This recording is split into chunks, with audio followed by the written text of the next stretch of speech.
কেমন আছেন সবাই? আশা করি ভালো আছেন। বাচ্চাদের ৬ মাস পূর্ণ হবার পরে আমরা বাচ্চাদের শক্ত খাবার দিয়ে থাকি।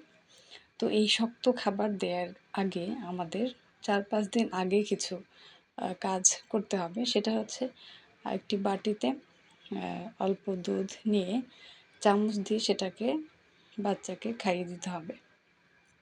এভাবে ৬ মাস পূর্ণ হবার আগের ৭ দিন এরকম একটু প্র্যাকটিস করতে হবে, যাতে আমরা শক্ত খাবার দিলে তখন বাচ্চা সহজে খেতে পারে বা খেতে চায়। তা না হলে হঠাৎ করে বাচ্চা চামচ দিয়ে নাও খেতে চাইতে পারে।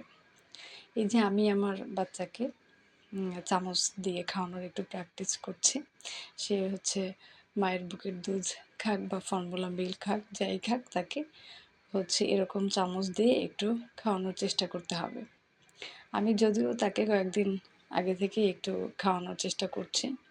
মাশাআল্লাহ সে খেতে চাইছে বা খেতে পারছে। তো ভাবলাম আপনাদের সাথে একটু ভিডিওটি শেয়ার করি। এটাতে অনেক উপকার আছে। আর ফিডার বা বোতল দিয়ে খাওয়ানো যাবে না। তো এজন্য আমি চামচ দিয়ে প্র্যাকটিস করছি। অন্য শক্ত খাবার যখন খাবে যাতে সে সহজেই খেতে পারে। আর ৬ মাস পূর্ণ হবার পরে মায়ের বুকের দুধের পাশাপাশি বিভিন্ন সম্পূরক খাদ্য যেমন সুজি, সাগুদানা, খিচুড়ি এসব আমরা বাচ্চাদের দিয়ে থাকি। তো শক্ত খাবার দেওয়ার আগে আমাদের এই প্র্যাকটিসটি অবশ্যই করতে হবে। আর শক্ত খাবার দিতে হবে ১৮০ দিন বা ১৮১ দিন পূর্ণ হবার পরে। তার মানে ৬ মাস ১ দিন পূর্ণ হবার পর থেকেই আমরা বাচ্চাকে শক্ত খাবার দেব। আমি আমার বেবিকে আর ৩-৪ দিন পর থেকেই শক্ত খাবারের প্র্যাকটিস করব। আর শক্ত খাবার দেওয়ার সময় তার হয়ে যাবে, তখন আমি তাকে শক্ত খাবার দিব। তো এই যে সে অনেক সুন্দরই খাচ্ছে আর কি, ভালোভাবেই সে খাওয়ার চেষ্টা করছে। আমি একটু উঁচু বালিশে শোয়াইয়ে তাকে খাওয়াচ্ছি, কারণ একটু মাথাটা উঁচু রেখে খাওয়াচ্ছি।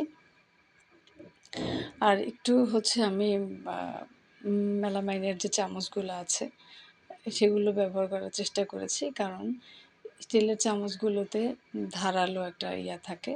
তো মেলামাইনের চামচগুলোতে সেরকম কোনো সম্ভাবনা নেই। আর বাবুকে খাওয়ানোর সময় অবশ্যই একটু সাবধানতা অবলম্বন করে খাওয়াতে হবে।